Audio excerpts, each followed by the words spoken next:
ତୁ ରାଜା ମୁଁ ରାଣୀରେ ଦେଖିବାକୁ ପାଇବେ ଦର୍ଶକ ବନ୍ଧୁ।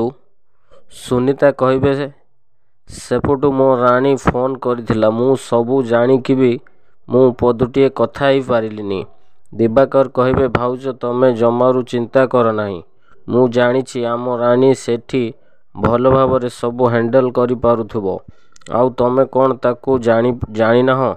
ତା ଉପରେ ମୋର ଅଧିକ ବିଶ୍ୱାସ ଅଛି। ଆଉ ଦେଖିବ ଦିନେ ନା ଦିନେ ସିଏ ତମ ସହିତ କଥା ହେବ।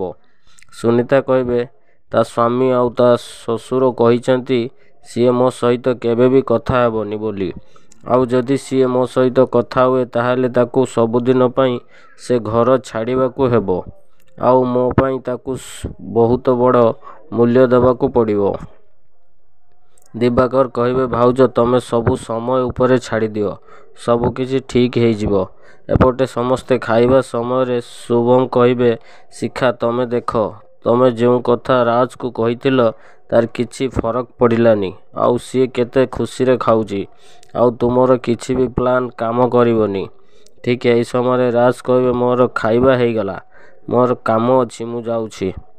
ରବି କହିବେ ରାଜ ତୋ ପାଖରେ ଗୋଟେ କଥା ଥିଲା। ରାଜ କହିବେ କ'ଣ କୁହ ଦାଦା। ସେଇଠୁ ରବି କହିବେ କାଲି ସ୍କୁଲରେ ବୋର୍ଡ଼ ମିଟିଂ ହେବ। ଆଉ ଆମେ ସବୁ ଭାବିଛୁ ତୋତେ ହେଡ୍ ରଖିବା ପାଇଁ। ଏକଥା ଶୁଣିକି ସମସ୍ତେ ଆଶ୍ଚର୍ଯ୍ୟ ହେଇଯିବେ। ରାଜ କହିବେ ହଉ ଠିକ୍ ଅଛି।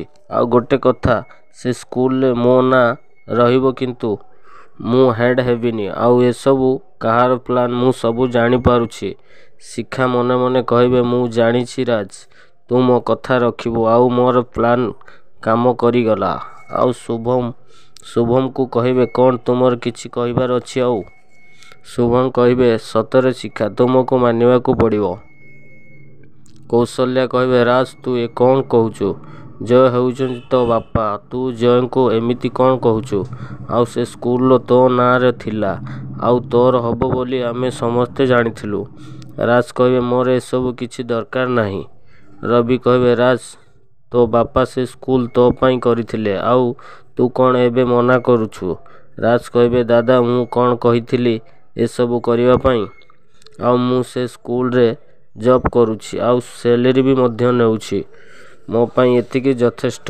ଆଉ ମୁଁ ସେ ସ୍କୁଲରେ ହେଡ୍ ହେବାକୁ ଚାହୁଁନି। ଶିଖା କହିବେ ତୁ ହେଉଛୁ ଏ ଘରର ପୁଅ। ତୋ ଛଡ଼ା ସେ ସ୍କୁଲର ଦାୟିତ୍ୱ କିଏ ନେବ କହ ତ?